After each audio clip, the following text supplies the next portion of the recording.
ये खबर KR मंगलम university द्वारा प्रस्तुत की गई है। अमेरिकी राष्ट्रपति डोनाल्ड ट्रंप और चीन के राष्ट्रपति शी जिनपिंग ने बीजिंग में मुलाकात कर दोनों देशों के बीच जो तनाव पैदा करने वाले कई अहम मुद्दों पर चर्चा की है। बातचीत में आपको बता दें, व्यापार, ताइवान, ईरान युद्ध और वैश्विक सुरक्षा जैसे विषय प्रमुख रहे। क्या इस यात्रा के परिणाम भारत के हितों को सीधे तौर पर प्रभावित कर सकते हैं? ये एक अहम सवाल बना हुआ है और इसकी जानकारी के लिए आज हमारे साथ जुड़े हैं संजीव श्रीवास्तव जी, विदेश मामलों के जानकार हैं, उनसे जानेंगे। सर, यहाँ पर हमने देखा कि चीन की यात्रा पर डोनाल्ड ट्रंप हैं और यहाँ पर कई मुद्दों पर बातचीत हुई और जिस तरह से जो स्थिति बनी हुई है, ताइवान को लेकर चीन की तरफ से चेतावनी दी गई, सीधे तौर पर ट्रंप को हड़काया गया है।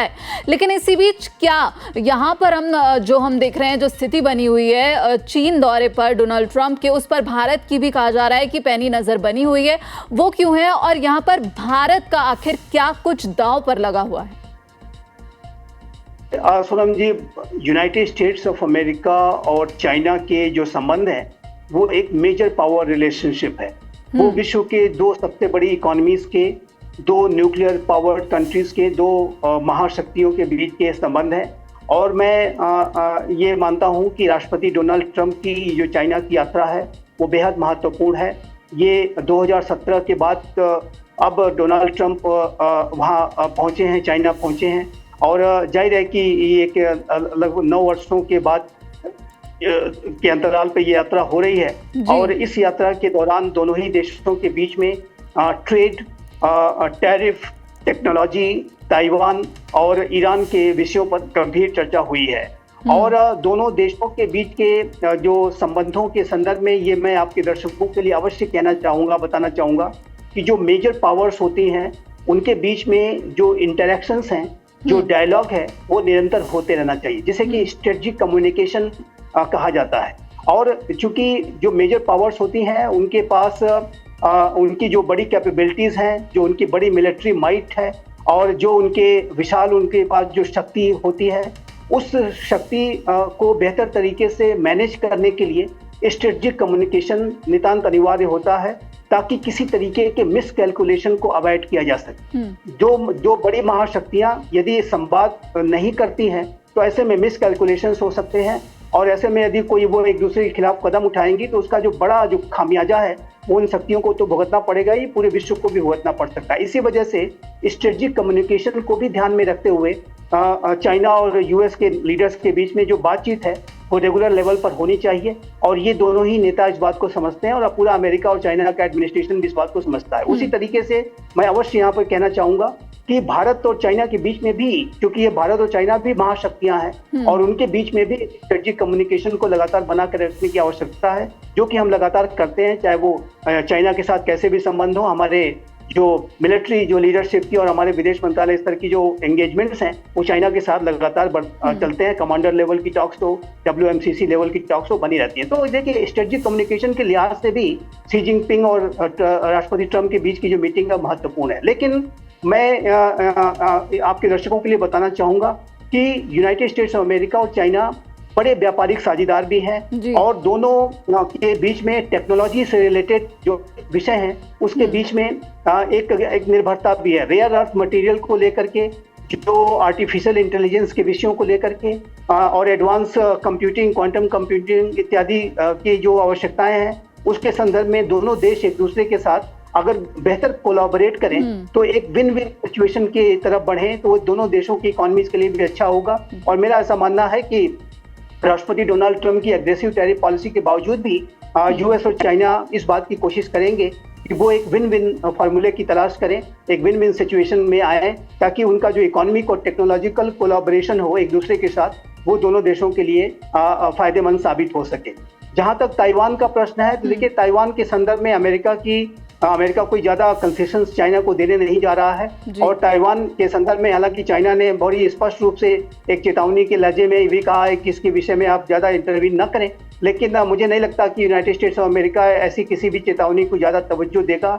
और United states of America Taiwan की रक्षा के लिए संकल्पबद्ध है और यूएस ताइवान रिलेशनशिप जो एक्ट 1979 के तहत यूनाइटेड स्टेट्स ऑफ अमेरिका लगातार ताइवान को डिफेंस इक्विपमेंट्स की सप्लाई करता है और जी। वैसे तो आज की डेट में अमेरिका की ताइवान के संदर्भ में जो पॉलिसी है उसको कहते हैं स्ट्रेटेजिक एम्बिग्यूटी की पॉलिसी।